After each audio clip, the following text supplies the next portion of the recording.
You looking healthy, bro. Man, I'm a vegan. I've been a vegan 2 years now. You a vegan? Yes, sir. Really? No, not a vegan. I'm a vegetarian. I was just gonna let y'all have that moment.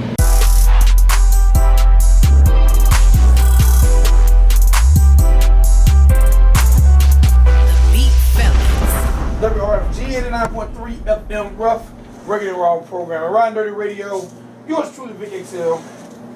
The time is now 4:12 in the AM, August the 24th. And let me see if I can, I'm working on this new contraption here, the new computer. Let me see if I'm straight in the building. I got a family member of the radio show. This guy been rocking with us forever. Don't find it, sit down and talk to him. My brother, my man, Mr. Sean Barnes. Yes, sir. Yes, sir. You talking about me, Vic? I'm family. Man, hold on. Get the hand clap. Man, we get the clap too. That's what's up. What's up? What's good? What's good? What do you do when you get the clap? I appreciate it. Go I get that. You should not appreciate getting the clap. You showing your age now, Vic. What, go see the doctor? Yeah, man. No, I got that from Paolo. We know Paolo, the OG. That's right. OG. What OG stand for? Old Gray? Yeah. Old Goat? Old guy. Old guy? I'll take them out. Means I've done something right. Give me this long. You did. It's a blessing. Sean Barnes, how you doing, sir? I'm good, man. I'm good. I'm up here, kicking with the family, man. I came up here to bring my new single, man, Black Girl Magic. Black Girl Magic. Yeah. Before we get to all that, let everybody who might not know Sean Barnes know what Sean Barnes is from. Chicago. Chi-Town. Yes, sir. Everybody from Chicago have to ask this question. Did you see the movie Chirac? Yeah. Did you enjoy it? I liked it. Did you really? It was a movie. You're the first person to say they enjoyed Chirac. That's because I understand what he was trying to do. See, he couldn't go so serious with it and show what's really going on because it would have been a documentary then. And, you can't get a lot of people coming to see that. So he made it kind of entertaining, but still put the message up in there about what's going on. I don't agree with everything how Spike did it, but I support it. I understand. You are the first person. How can you support a sex off? That's the best way to put it. Well, you know what? I support it. That was his entertainment factor in getting it. You know what I'm saying? But sex off to end the violence. But you know what though? I can respect it because you know why? Because men do everything to get a woman for women. So if they say we withholding this sex until y'all brothers stop all this killing, it might work. It may work, but I gotta go back to the statement of we do everything for women. Everything. Your clothes, your car, your job, your house, your career is to get you a mate. Everything. Yes. 100%. Wow. What you got to say? I'm amazed. I'm just like, cause I don't know. I mean, 100%. Everything. Yeah. Because men are the providers, the protectors. So we do things so we can win that mate. Because a woman want to feel secure. She want to feel protected. She want to feel, like she be taken care of. All so you do everything you do. I've said that on air several times. Even men who don't want to admit it. Everything. Right. I'm 100%. Everything you do. I'm not gonna say 100% because you're gonna come up with some right something. I'm trying to. I'm saying it over because I want. Well, stop saying it over. If you got a point, get to it because we got. Okay. Move on. Not everything, but most things men do. Yeah. Now we went to most things. Moving on. I stand corrected. I've always said I don't know a dude who does something. If you get fly, you ain't get fly for your partners. Right. Word. You don't buy no nice car for your partners. Right. Even though men be like, ain't still no whatever, anything. Everything majority of everything we do is to get the attention of a woman. Yeah. Back to majority. As long as we get to majority. Because there's no such, you can't say everything. Like, right. Majority. You can't say everything. Hey, you can't. Yeah, you do the bathroom. You gotta keep yourself. If you gotta use the restroom. Oh man, we ain't talking about people outside. So moving on to Sean Barnes. Yes, sir. What brought you from Chicago till now? I came here from through LA. I was out in LA for about 5 years, doing the music thing, and actually that's how I got discovered out there. I was out there doing open mics and. They thought you were Tupac. You know what? That's because I was sent to come out there by Death Row. Okay. Suge Knight actually wrote me when he was locked up in the county jail. He wrote me, man, with a letter in red ink. I still got the letter to this day. Stop playing. On toilet paper? On my mama. Nah, it was on the letter, but it was in red ink, man. And he had sent me a letter saying, I know what you're trying to do. when you win, you come out here to LA, you know, get up with he gave me some names of some people over at the office or whatever. When I got out there, and my dumb, I'm thinking like, oh man, I'm finna go there and get on and woo woo woo. So I'm shooting out there with nothing. Man, I got out there, man. It wasn't what I thought. So I had a wake up call. big wake up call. So I decided to stay. I stayed out there and grinded out, man. I was homeless for about a good 4 months, 5 months, man. I grinded out, man. And then, long story short, I grinded it out, started working, man. I started doing these open mics, and there was a lady. I didn't know who she was, and she liked what I was doing, and she approached me and said she wanted to kind of mentor and kind of manage me. I was like, cool, whatever. I was like, who is this Jewish lady? Okay, what's up? You connected? Come to find out it's LEILA Steinberg. And for folks that know their history, LEILA Steinberg, that's the lady that discovered Pop back in Marin City, mentored and managed him. He lived with her and stuff like that. She introduced him to Atron Gregory. Atron Gregory took him to Digital Underground then from there. But yeah, she mentored and managed me for 2 years, man. I lived with her, man. She had me doing shows and all that type of stuff and doing that thing, yeah. What did you take from your LA experience? Man, that everybody got a story and don't nobody give up about what you trying to do. Everybody got a story. So you ain't nothing new. But it was love though. I learned a lot. Met a lot of people, man. To this day, still got connects, stuff like that. But it was a beautiful thing. What brought you today? The music scene is popping down here, man. I didn't want to go back to Chicago, man, because I hate the cold weather now. I'm done with the snow. I'm done with the cold. I said I'm good. But the A is what's popping, man. And then in A, it's more easier and more access to do your music than it is in LA and Chicago. It's a lot of outlets in Atlanta, man, and it's popping down there. Yeah. What year you came down? Man, what was it? 2011? Okay. 11, 12. Yeah. From doing music in Chicago, LA, and Atlanta. I wasn't doing music in Chicago. That's So the you thing. do any music in Chicago? I did music in Chicago my last 5 months in Chicago, and that's when I sent the stuff out there to Suge and wrote him when he's in jail and shit, and then I left. When I was I'm sorry, excuse me. But when I was in Chicago, man, I was doing everything but music. I used to like to rap and, write the little stuff in the house and, listen to the music, but I was on the streets. I don't even like talking about all that, but my family was heavy in it. I had an uncle and a lot of cousins, they was heavy in that street thing, so that's what I was doing. I wish I would have started earlier, though. You don't get nothing from all that. Got a lot of experience, though. A lot of knowledge. Street knowledge. I think, and you know what? My time on the streets of Chicago is what kept me, good in LA, because I knew how to carry and conduct myself in different environments and shit like that. I mean, excuse me again. You in the S word. Yeah, my bad. So, you said you just started in the last 5 months before you went to LA. Yeah. So what did you send to Suge I to wrote- get his attention? Just a letter? Yeah, I used to read the Source magazine. He had his address in the Source. So I wrote him a letter letting him know, look, man, I'm in the streets and I'm trying to change my life and do something different. I love music. I got a couple of songs that I went and did. And he sent me a letter back and told me who to send it to at the Death Row offices. I sent it to him, and they was like, man, young blood, we understand what you're trying to do. We hear you, whenever you can, come out here, come out to LA, look us up. I took that as an invitation to come to LA. So and that wasn't what it was, but it worked out. I take it you didn't watch the Martin Show when you was younger. You did, but everything happened for a reason, man. So it's all good, it's all love. So, how does the music scene differ from LA to Atlanta? In LA, it's more.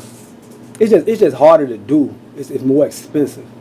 In LA, man, the studios are a lot more expensive. LA is real spread out and real segregated. So if you're really not clicked in and know nobody, it's real hard to get in the game like that. So I came out there with a couple of little songs, records already done. So that's how I was able to do the open mics and stuff like that. But if you come out there with bone dry, no nothing, it's a little hard because it's expensive out there. You got to know somebody, And matter of fact, I found out that LEILA Steinberg heard me through. They was doing like a local radio station in LA, like WRFG. Radio station. Okay. Yep. All right, you mentioned a word that I actually like to talk about a lot. You mentioned the open mic. Yeah. You was in LA and doing the open mic. Yes, sir. What's your personal opinion about open mics when it comes to the progression of artists? You know what, man? That's kind of like a dichotomy. It's like a double-edged sword. I get it, and then I don't get it because Open mics are good for the artists if it's like practice. You know, you get your practice in, you go pay your $20, $30, $50, get your little 4-5 minutes, do your practice. That's how you get the stage presence together, how to work with the crowd and do your thing. But you're not getting no deals out no open mics. A lot of times there's really only other artists in there that's at the open mic, and ain't nobody really trying to politic and network. So it's really for the promoters. So I understand that that's the promoter's hustle.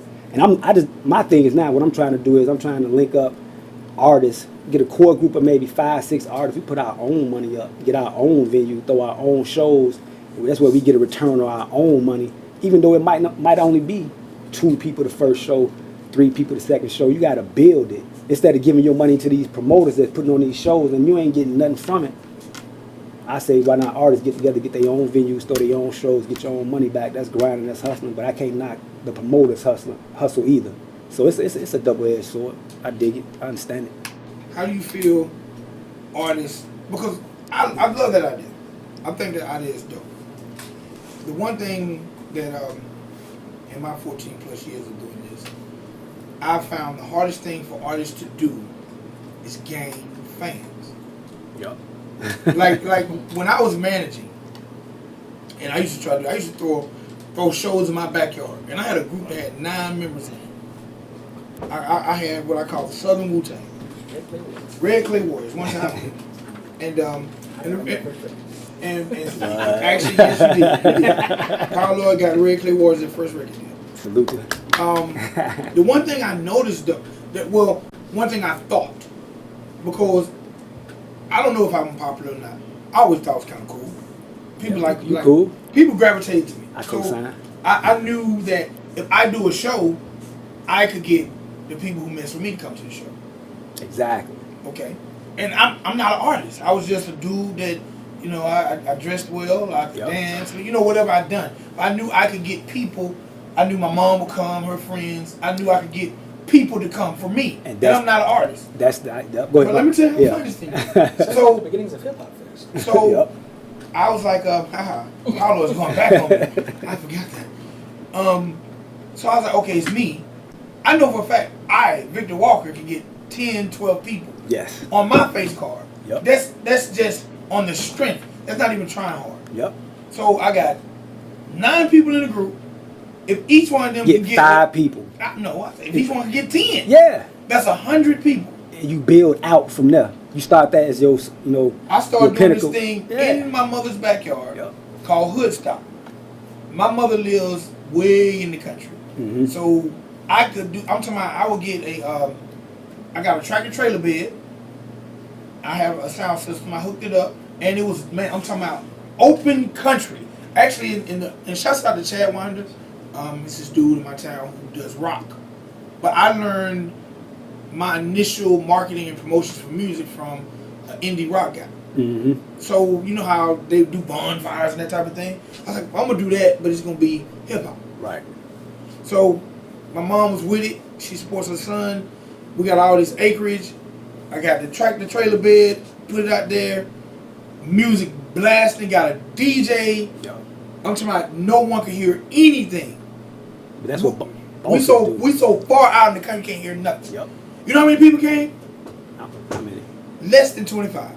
But you know what? That's a start. That's what bosses do. No. This is the problem. What? I brought 12. Right. But you know what? It's 9 members in the group. That's because add them up. The other members weren't doing what they were supposed to do, which is basically, you know what? Get your sister, your brother, your mother, your cousin to come, and then not your sister, brother, mother, cousin gonna tell they people, and that's how I build. That's what I'm trying to do. I'm saying, all right, look, if I can get 4, 5 people, if ain't but my lady, my homeboy, and 2 of his people, that's 5 folk. And that's why that's my thing right now is the Show Love concert series. I'm trying to get 5 core artists. My number 678-478-3525. Holler at me about business. But if we can get 5 artists, man, each artist or group can get 10 people to come out. That's how we build, and from there. That's what LEILA Steinberg started doing with Pac and his group Strictly Dope in her backyard in Marin City. They threw a show in the backyard of their house. I think people built from there. I think people should throw shows in their backyard. Well, you know what? Now, though, venues are so easy to get. Venue ain't nothing to get, man. Why? All right. Why have a venue? To me, why have a venue? Why even invest the money in the venue when you can't fill up your free backyard? But you know what though? Because it looks more professional, and folks want to come to a venue and get some drinks. Why do you gotta be professional for your family? Shit. There you go. What is up with you in My this bad. You gotta use the bathroom? But you know what? You gotta be professional if it is just for your family. They customers. They gonna buy the CDs and the T-shirts, and you know. Bruh. So you gotta be professional for them. Bro, Come on. Oh, they I gonna just- buy. Normally they want it for free, don't they? True. I Most said all of that them to do. say this. Yeah. How does an artist gain fans? And that's for everybody in the room to just let marinate. You gotta engage. How? You gotta engage and get out there with them and network. You know, you gotta just build it up from the ground. You gotta get out there and engage. What's the last thing you done to gain a fan? I did an open mic with somebody. When I got done, I just didn't leave. I stayed there and handed out some CDs, you know, and networked and spoke to some people. You know, gave out a couple T-shirts and build from there. You know, what's your social media tag or whatever? Hit them on there and then build from there. You know, it's a slow process, but it works. That's what you got to do. It's called grinding. That's the $1 million question. Because I think Yeah. being an artist, saying I'm an artist is cool, but I think that everybody, for whatever reason, 2016, the word humble is big. But I think the average person don't really understand humbleness because they think they're artists, but they're not humble enough to do the things work to get you from point A to point B. Right. Like saying, hey, check this out. They're Because not artists. if I was an artist, they probably think I was the brokest, whatever, but my method would work, I think, because I would throw cookouts. I would call them weenie fest. And then play or your hot music dog something. at I the would cookout. take $100 every 3 months, go to my mom's backyard, invest in the cheapest food, alcohol, and invite people. Yep. And I'm rocking. And that's what a lot of people don't understand. Sean Barnes ain't coming. I'm coming. I'm rocking. I'm You said getting you them. hot dogs, man. I ain't gonna eat none of that to rock the mic, rock the stage. I'm gonna have vegan hot dogs. Okay. and them vegan hot dogs ain't good. But I'm just No. saying, like a lot of artists, because a lot of people don't understand that it takes a lot of money. It do. It really do, and a lot of people don't understand that it take money to make money. You got to invest in yourself and spend that money. Like, I give my records away, you know, my albums, and even though my albums are on iTunes, Spotify, Amazon, Walmart, all the digital, you know, download spots, I still give out CDs because you understand you got to make a fan to get them to buy your music or to buy your merch, you know. Buy into you. Right, and they got to buy into what I'm pushing, which is Elevation Nation. You got to have something that everybody can be all inclusive in. Like Elevation Nation, man, that's a lifestyle, that's a mindset. Everybody in here want to elevate. My young brothers, Chaotic and Greeno, they want to elevate because they doing their music and they coming out there putting it out, trying to get it out so they can get to the next level. That's elevation. Every man up in here want to elevate. Everybody in the world want to elevate, so everybody can relate to Elevation Nation. That's what my thing is. That's my thing that the fans can hold on to. Right. They can be a part of. You know. What do you feel about the state of hip hop today? I love it. These young boys is getting it. They doing their thing. I can't knock it. The young boys remind me of the punk rockers when they came in with the rock music. And everybody didn't like them. They like them punk rock dudes. They woo or whatever. Young boys getting it. They ain't selling dope. If you ain't doing that, I'm good with you. No matter what you saying, I might not agree with what you saying, even though you on the record talking about I want your girl, I killed you this and sold this. I ain't hearing all that, but I can't stop them from doing, you know, speaking their reality. I just, you know, I gotta do what I gotta do, and I gotta be in my lane. But them, you know, they getting it. They creating jobs. And that's the one thing I can say. Yeah. When a person, whether we like it or hate it, if a person gets a hit record, Yep. a regional hit record employs at least 5 people Yep. to make it successful. That's why a lot of times when we have arguments on air about the young and the old, I look at it from the business standpoint. A regional hit record, if done correctly, employs 5 people. Yep. Because if you're got a record that's big in Atlanta, then you're going to touch Macon, Augusta, just say all of Georgia. Yep. You're going to have security. You're going to have a manager. Photographer, videographer. And so you can All employ 5 people. And the longer you ride it out, you can probably do 5 incomes. Yeah. That's 5 people you can get off the street. That's why I never hate on hip hop when Yep. it's put in the business form to make money. Exactly. So, you know, you can't knock it. I mean, I can understand when you get to a point where it's like, okay, now you your 3rd, 4th album in, and you still on the same topic that you've been on the first album. I ain't mad at that. Right, that's what I'm saying. Show us no I more. don't understand it, but I gotta respect it. That's what they do.